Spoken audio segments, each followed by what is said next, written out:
Is downtown Denver back? Probably not. But is it getting there? Maybe. I'm downtown right now on 16th Street Mall, one of the recently renovated and reopened stretches, and want to examine that question in this video. The downtown revitalization was a big part of Mayor Mike Johnston's campaign.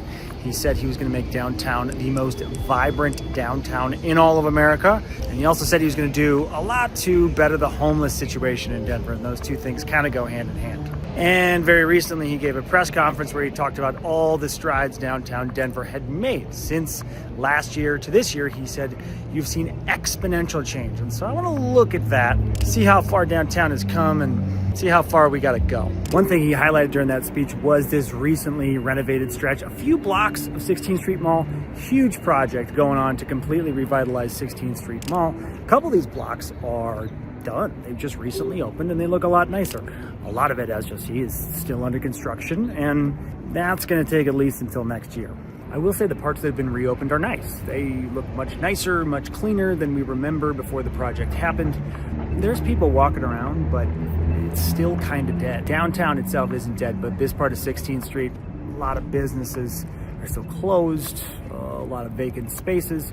You expect that. That's going to take some time, but still pretty darn quiet. And the rest of 16th Street is under construction, as I mentioned. One thing the mayor mentioned as evidence of his claim was that the homeless situation has gotten a lot better over the last year. Hard to say exactly. It's anecdotal. I'm downtown near Skyline Park where it's still going on. We're going to dive into the data and take a look at that. Still going on. That sounded weird. You know, it's just weird to talk about this stuff in public. I think it's weird to talk to a camera in public in general, but at a park where there's a fair amount of homeless people hanging out. It's an interesting topic because it's one of those things that everybody agrees it's not good, it's a problem, but nobody really agrees on how to fix it. And I sure as heck don't know how to fix it. But anyway, we're going to look at downtown in this video and we're going to see how far it's come and how far it still has to go. So anyway, let's head back to the studio and get it figured out. Okay, so the mayor literally had this meeting that I'm referencing. It's kind of a meeting slash press conference the day before I'm recording this here in October 2024. So this is all really fresh and I'm going through it. I'm working off to begin with an article from Denverite. Denverite's an online Denver publication, really good for this kind of stuff. Really great for anything Denver news, upcoming Denver development, state of the city type of stuff. And they have a really, really good article on this that breaks it out in a few different ways. And I want to look at that here. So I'd totally recommend reading this article and reading their information on all this stuff we're talking about. So first of all, it starts with a picture here of this meeting press conference at Skyline Park in Denver. That was the park I was just at that I showed you. They got this packed in. They have a stage up there. Looks like a bit of a concert slash meeting. I don't know. This is the park I was just at, and there was probably a half dozen homeless folks hanging out in the middle of a day. Not sure what they did here, but I'm guessing that wasn't the case when the mayor was there. Tale of 2 days type of thing. Okay, so the article notes during his campaign, Michael Johnston pledged to make downtown Denver the most vibrant city center in the entire country. This was a big part of his campaign and a big part of why he won, because downtown has had challenges for a long time. Since COVID, things got a lot worse there. It's just not what it used to be. Most people, many people in Denver wish it was, myself included. And basically what he's saying is it's kind of a check-in, and he's saying, if you look at where we were a year ago and where we are today, it's a big, big improvement. A dramatic change from where we were a year ago, the mayor says. He said the efforts to curb crime and homelessness have worked. The article notes Denver's point-in-time data, and we'll get into this, shows fewer people sleeping outdoors, though homelessness in the broader Denver area has increased. Want to get into that because there's some interesting data there. But real quick, let's just keep going through all the points in this article. He mentioned 16th Street Mall and how that is being revitalized, and they're kind of opening it block by block. 16th Street Mall is a big part of this downtown revitalization. It's a big part of downtown. It has sucked for a long time, even pre-COVID. And then since COVID, it got worse. And then since all this construction, which much needed construction, that made it even worse.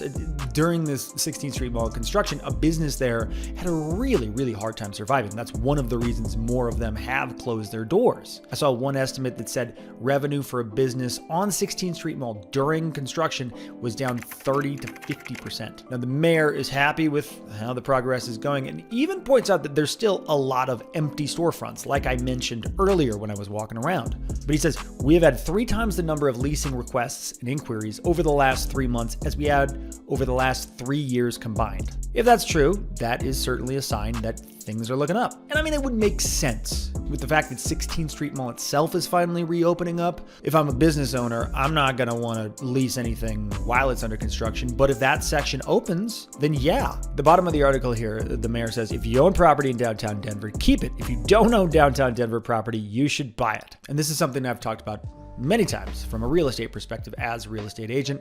Downtown with the right property is one of my favorite investment opportunities right now from a long-term perspective. It can't just be anything downtown. I did a video on this recently about my favorite places to buy right now, and downtown with a certain type of property was one of them. Okay, so let's get into this. The homelessness thing first of all. People experiencing homelessness, whatever you prefer.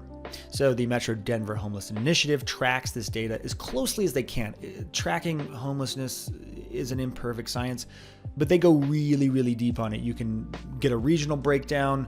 They evaluate one specific point of time and then look at that similar point of time next year to see where things are as far as people sleeping outside, tents, shelters, those sorts of things. And you could go really, really deep into the data here. And well, Denverite did another number on this, taking some of the point in time graphs and looking at their data so we can cross-reference this with what the mayor said about homelessness. So first of all, what they saw was in the year 2024, when it was measured, homelessness is actually up compared to 2023. Nearly 10,000 people in the Denver metro area were experiencing homelessness in 24. That's up from just about 9,000 in 2023. So that number is actually up, but they point out homelessness has been rising for years between 2022 and 2023. So the previous year, the number went up by 31%. So this could be one of those things that's measured like inflation, where it's like, inflation was up this month, but it was up less than it was up before that. So that's good. I don't know. More homelessness is obviously not a good thing for anybody, but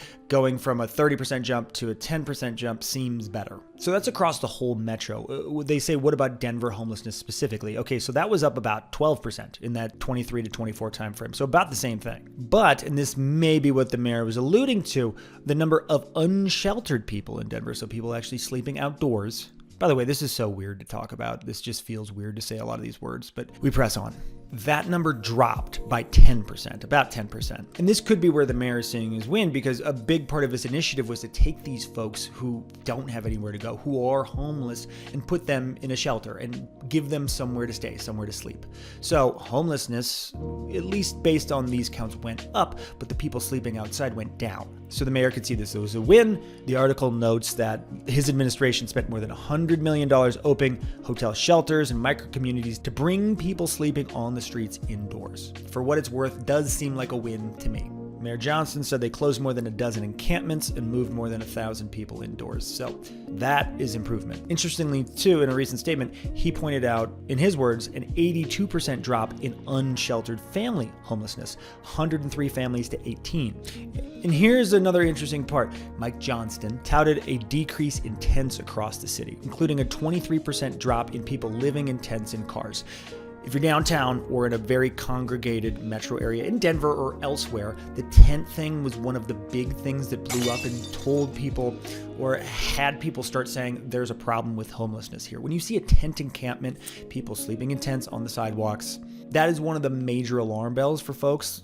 Led them to say, hey, we have an issue. In my estimation, that is one of the biggest in-your-face physical changes that you can see. So according to the mayor's office, Denver has about 117 tents up currently versus 242. It's all a lot, and it's hard to know what to make of it. It's obviously not great that we're talking about this at all, but it's reality, and the mayor was elected largely on the platform of figuring this thing out and I think the numbers, if you can trust them, say he hasn't figured it out, although how would you in this amount of time? And maybe they're starting to figure it out. Moving on to downtown Denver development in general and the 16th Street Mall renovation project, that is all part of this downtown Denver partnership. This is a big initiative working on downtown Denver. And this is not new. This has actually been going on, this plan to revitalize downtown Denver, since 2007. Okay, a lot's happened since then, and they probably had to change course on a few things. But they've been working on this for a long time. A lot of time and money has been put into this. And in 2007, they were focused on making Denver a prosperous, walkable, diverse, distinctive, and green downtown. Some of those things definitely do apply. Some of those things we're still working on. Again, COVID didn't help anything. And the 16th Street Mall is a huge part of this downtown Denver partnership. The goal of that project is improving safety and mobility, addressing deteriorating infrastructure, and creating more opportunities for the people who work, live, and visit the Mile High City. You get it, just making it better, making it not suck, which it has for a long time. Fingers crossed. That project is slated to be completed by summer 2025. So there have been delays like there are with any large construction project, civil project, it seems, but there's hope on the horizon. And I, for one, am excited to see how it looks when it's done. But that is just one piece of the puzzle, because there's a ballot measure being voted on in November aimed at expanding this downtown Denver revitalization way past 16th Street Mall and Union Station, which are the two places where it's kind of been focused these last few years. Ballot Measure 6A proposes to expand the Downtown Denver Development Authority to include of much of downtown, not just these few areas, much of the city's central business district between Union Station and Broadway. And if you've looked at a map of downtown, that's downtown. That's a lot of space. It's part of Mike Johnston's Vibrant Denver plan to take what they're doing at 16th Street Mall and around Union Station and apply that to a lot of downtown. He's really going all in on this downtown thing. If you look at the text of the ballot measure, it is lengthy. It is confusing, as they often are. It is written in all caps. Why do they do this? I don't understand. If everything's capitalized, nothing's capitalized. It's just hard to read. Nonetheless, here we are. Basically, what the ballot measure is asking is for the city's debt to be increased by $507 million, with a total repayment cost of up to $847 million with interest, to finance public facilities and other improvements, such as creating and maintaining public spaces and facilities, infrastructure, and just other improvements, whatever, to public or private property. And this is going to be financed through taxpayer money. This is huge. They're really going all in on this. I mean, we're talking a total cost north of $800 billion.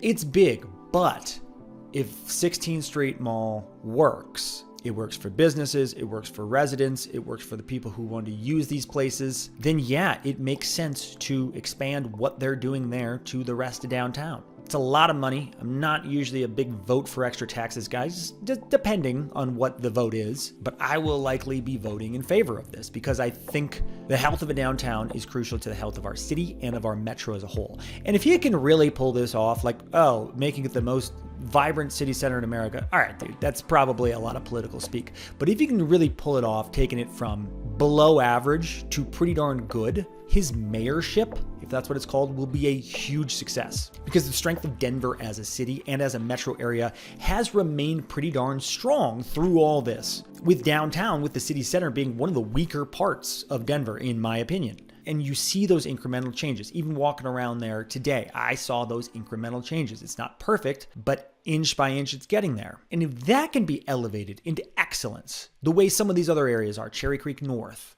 Wash Park, Sloan's Lake, that is a game changer for this city. And that is something that you'll benefit from, not just if you own property downtown, you definitely will, or if you're working downtown or whatever, but if you own property anywhere in the city of Denver, because a rising tide lifts all boats, as the cliche goes. And I do agree with the mayor here, a vibrant downtown makes everything better. Were you interested in that video I mentioned of here are where I think the best opportunities are to buy property in Denver right now? If so, I'll put a link to it here. You can check that out. Otherwise, let me know what I can do for you. I love you as always for watching. See you next time.